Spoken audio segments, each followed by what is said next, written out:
देश के पूर्व राष्ट्रपति प्रणब मुखर्जी के बेटे अभिजीत मुखर्जी ने कांग्रेस में वापसी कर ली है। आज पश्चिम बंगाल प्रदेश कांग्रेस के अध्यक्ष शुभंकर सरकार की मौजूदगी में उन्होंने कांग्रेस का हाथ थाम लिया। साल 2021 में अभिजीत मुखर्जी कांग्रेस छोड़कर ममता बनर्जी की पार्टी तृणमूल कांग्रेस में शामिल हो गए थे। कोलकाता के विधान भवन में आयोजित आज एक प्रोग्राम में पूर्व सांसद अभिजीत मुखर्जी को कांग्रेस में शामिल कराया गया। पश्चिम बंगाल प्रदेश कांग्रेस अध्यक्ष शुभंकर सरकार, एआईसीसी ऑब्जर्वर गुलाम अहमद मीर, अंबा प्रसाद, पूर्व सांसद प्रदीप भट्टाचार्य और दूसरे नेताओं की मौजूदगी में वो कांग्रेस में शामिल हुए। इस मौके पर पश्चिम बंगाल कांग्रेस के अध्यक्ष शुभंकर सरकार ने कहा कि अभिजीत मुखर्जी के कांग्रेस ज्वाइन करने से बंगाल में पार्टी मजबूत होगी। उन्होंने ये भी कहा कि हम चाहते हैं कि राहुल गांधी की विचारधारा से जिनकी विचारधारा मेल खाती है वो सभी लोग कांग्रेस में शामिल हों। वहीं कांग्रेस में शामिल होने के बाद अभिजीत मुखर्जी ने कहा कि वापस लौटकर अपने घर आया हूं, ऐसा करने से मुझे कौन रोकेगा। उन्होंने कहा कि इससे कोई फर्क नहीं पड़ता है कि कांग्रेस पार्टी की हालत कैसी है, आज भी सबसे बड़ी विपक्षी पार्टी कांग्रेस ही है। कांग्रेस छोड़कर टीएमसी में जाने को लेकर अभिजीत मुखर्जी ने कहा कि कुछ पर्सनल रीजन के चलते वो टीएमसी में चले गए थे, लेकिन वो उन कारणों का खुलासा नहीं करेंगे। उन्होंने ये भी साफ कर दिया कि उन्हें जो भी जिम्मेदारी दी जाएगी वो उसे पूरी जिम्मेदारी से निभाएंगे। आपको बता दें कि अभिजीत मुखर्जी 2 बार के लोकसभा सांसद रह चुके हैं। वो पहली बार अपने पिता प्रणब मुखर्जी के राष्ट्रपति बनने के बाद खाली हुई जंगीपुर सीट से 2012 में सांसद पहुंचे थे।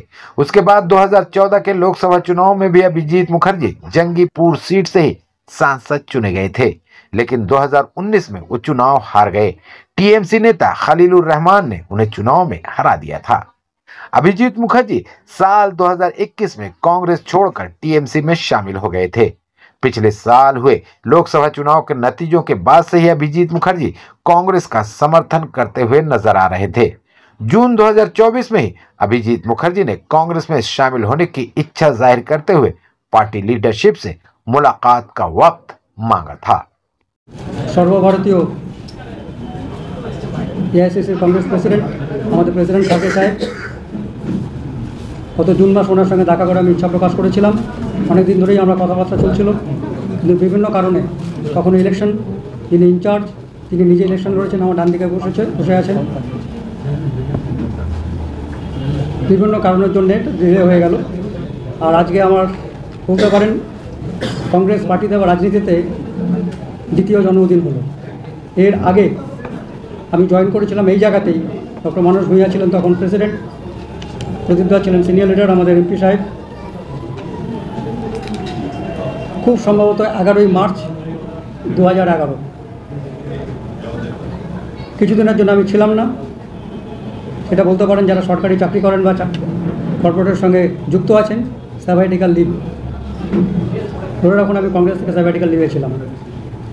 আমি খুব খুশি এবং কৃতজ্ঞ যে আমাকে পুনরায় কংগ্রেস পার্টিতে যোগদান করার সুযোগ দিয়েছেন, যেটা আমরা মনে করি এক স্বাধীনতা সংগ্রামীর নাতি হিসেবে, গ্র্যান্ডসান হিসেবে একটা অরাজনৈতিক ভুল কাজ করেছিলাম কংগ্রেস ছেড়ে গিয়ে।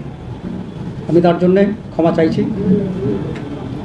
কংগ্রেস ছেড়ে যাওয়া আমার উচিত হয়নি। আবার আমি ধন্যবাদ, কৃতজ্ঞতা জানাচ্ছি আমাদের এখানে যে উপস্থিত আছেন আমার ডান দিকে আমাদের ইনচার্জ মীর সাহেব। ওনার অনেক ব্যস্ততার মধ্যে উনি এখানে এসছেন। আছেন এক্স এমএলএ আমাদের এখানকার, তিনি অম্বা দেবী আমার ডান দিকেই বসে আছেন। এবং উড়িষ্যা থেকে এসছেন, তিনিও ইনচার্জ আসাফ আলী খান সাহেব।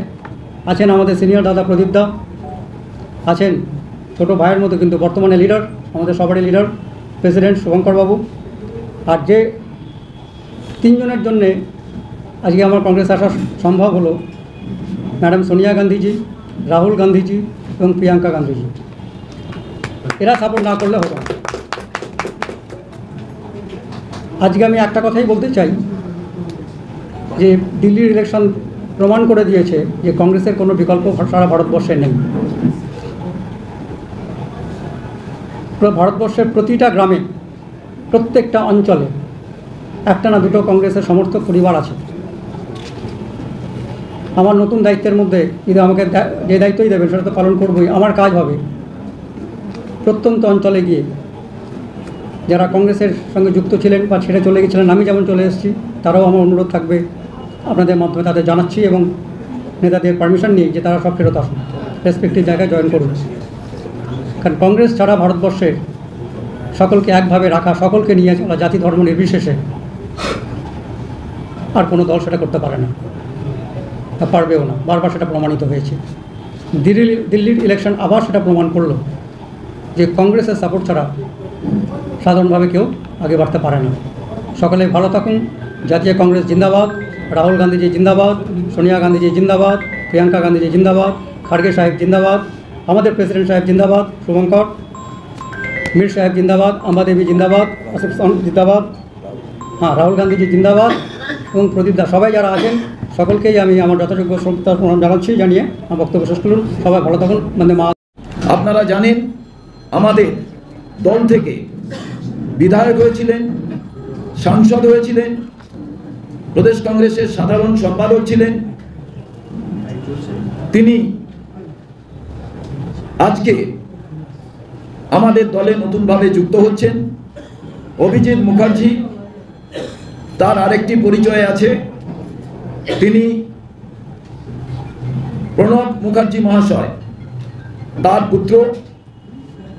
তিনি আমাদের দলে এসে আমাদের নীতি আদর্শের সঙ্গে তো যুক্ত ছিলেনই, সেখান থেকে তার স্কুলিং, সেখান থেকে তার যাত্রা শুরু। কিন্তু কিছুদিনের জন্য তিনি আমাদের মধ্যে ছিলেন না, তিনি অন্য একটি রাজনৈতিক দলে যুক্ত হয়েছিলেন। সেই রাজনৈতিক দল থেকে তিনি কংগ্রেসের আদর্শ নীতি মেনে কংগ্রেসের সদস্যপদ এবং কংগ্রেসের পতাকা গ্রহণ করছেন।